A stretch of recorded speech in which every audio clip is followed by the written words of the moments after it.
नमस्कार दोस्तों, एक बार फिर आप सभी का स्वागत है आपके अपने YouTube चैनल गंगा पार जंक्शन 2.0 पर। इस वीडियो में हम कंप्यूटर के जो प्रैक्टिस सेट को सोल्व कर रहे थे, ये हमारा पार्ट 2 होगा। इससे पहले वाले वीडियो में हमने कुछ प्रश्नों को सोल्व किया।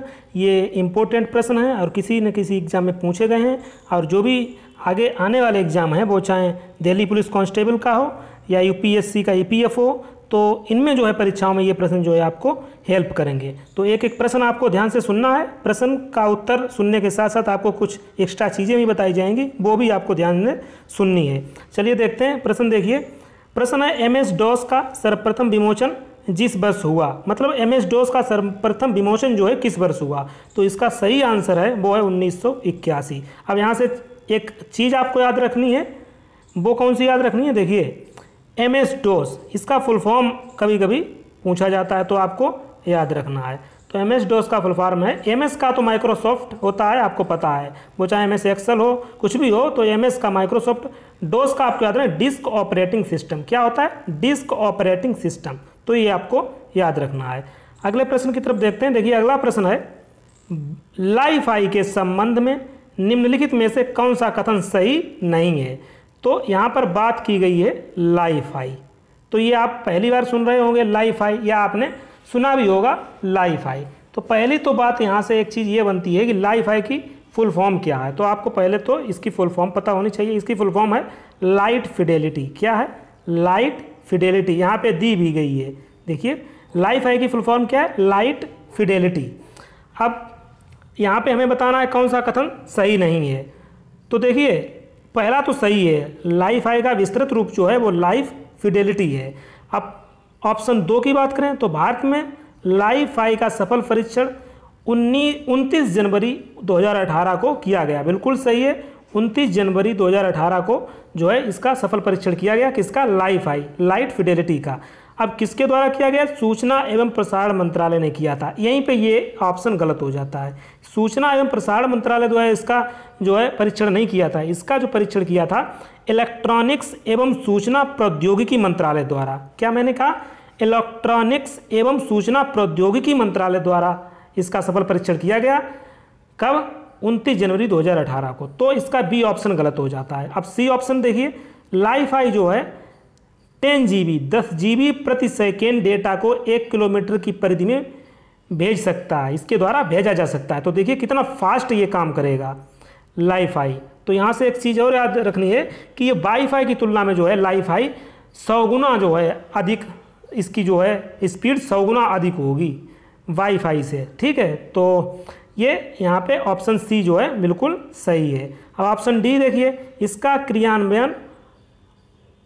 क्रियान्वयन जो है ऑप्टिकल फाइबर नेटवर्क द्वारा किया जाएगा। तो यहाँ से ये भी गलत हो जाता है। तो यहाँ पे 2 ऑप्शन गलत हैं, बी और डी। डी क्यों गलत है? इसका ये ऑप्टिकल फाइबर इससे कोई लेना देना नहीं है।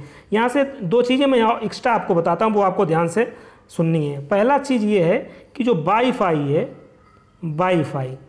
Wi-Fi में क्या होता है कि रेडियो तरंगों का यूज होता है। Wi-Fi में जो है रेडियो तरंगों का यूज होता है। अब Wi-Fi जो आ रहा है ये 100 गुना तेज है Wi-Fi से।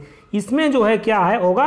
प्रकाश तरंगों पर ये आधारित होगा। तो इसलिए ऑप्शन डी भी गलत है, क्योंकि ऑप्टिकल फाइबर का इससे कोई लेना देना नहीं है। तो 2 चीज़ें यहाँ से याद रखनी है, Wi-Fi जो है वो रेडियो तरंगों पर आधारित होता है, और जो Wi-Fi है वो प्रकाश तरंगों पर आधारित होगा। इतना आपको याद रखना है। अगले सवाल की तरफ बढ़ते हैं। अगला सवाल देखिए, भारत में सुपर कंप्यूटर परम का निर्माण किया। तो भारत में जो सुपर कंप्यूटर परम है उसका निर्माण किसके द्वारा किया गया? तो इसका सही आंसर आपको याद रखना है, पुणे में किया गया। अब किया किसके द्वारा किया, ये इंपॉर्टेंट यहाँ से बनता है। तो ये CDAC द्वारा इसका निर्माण किया गया। किसके द्वारा? CDAC। मैं एक बार फिर लिख देता हूँ, CDAC द्वारा जो है सुपर कंप्यूटर परम का निर्माण किया गया। अब मोस्ट इंपॉर्टेंट यहाँ से सवाल बनता है, CDAC का फुल फॉर्म। तो CDAC का फुल फॉर्म आपको याद रखना है, centre for development of advance computing. क्या मैंने बताया?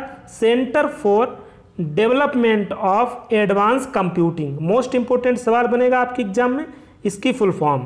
तो यहाँ से इसका आंसर जो है पुणे में हो गया। सुपर कंप्यूटर का निर्माण पुणे में किया गया। किसके द्वारा किया गया? CDAC द्वारा। CDAC का full form centre for development of advance computing. ठीक है, तो इतना आपको याद रखना है। और यहाँ से एक चीज़ और याद रखनी है, जितने भी परम सीरीज के जितने भी कंप्यूटर जो है निर्माण हुए हैं वो जो है सीडेक द्वारा किए गए हैं। ये भी एग्जाम में जो है सवाल बनता है। परम सीरीज के जितने भी कंप्यूटर डेवलप किए गए हैं सुपर कंप्यूटर, वो किसके द्वारा किए गए? सीडेक द्वारा। ये भी आपको याद रखना है। अगले सवाल की तरफ बढ़ते हैं। देखिए, भारतीय सुपर कंप्यूटर का जनक कौन कहलाता है? तो भारतीय सुपर कंप्यूटर का जनक जो कहते हैं वो कहते हैं विजय भाटकर को। विजय भाटकर।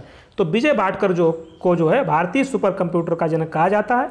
और इन्होंने वर्ष 1991 में भारत का जो पहला सुपर कंप्यूटर था, कौन सा? पहला सुपर कंप्यूटर था परम 8000। ठीक है, परम 8000 के विकास में भी इन्होंने महत्वपूर्ण योगदान दिया था। किसने? विजय भाटकर को। इसलिए जो है भारतीय सुपर कंप्यूटर के जनक इनको माना जाता है, विजय भाटकर। आपको याद रखना है। चलिए अगला सवाल देखते हैं। अगला सवाल है बाई टू संबंध है। तो बाई टू समस्या का जो संबंध है वो किससे? ऑप्शन, इसका सही अगर मैं बताऊं तो इसका सही आंसर है ऑप्शन सी। ठीक है, ये आपको याद रखना है।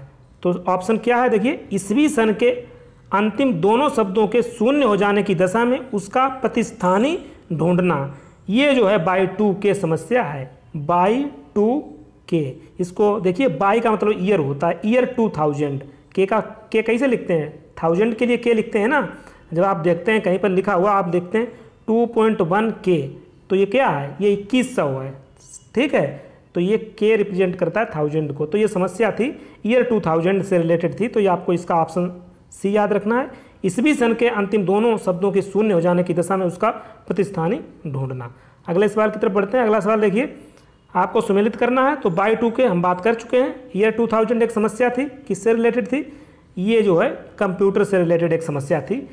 गठिया की बात करें तो यूरिक एसिड के कारण होता है गठिया।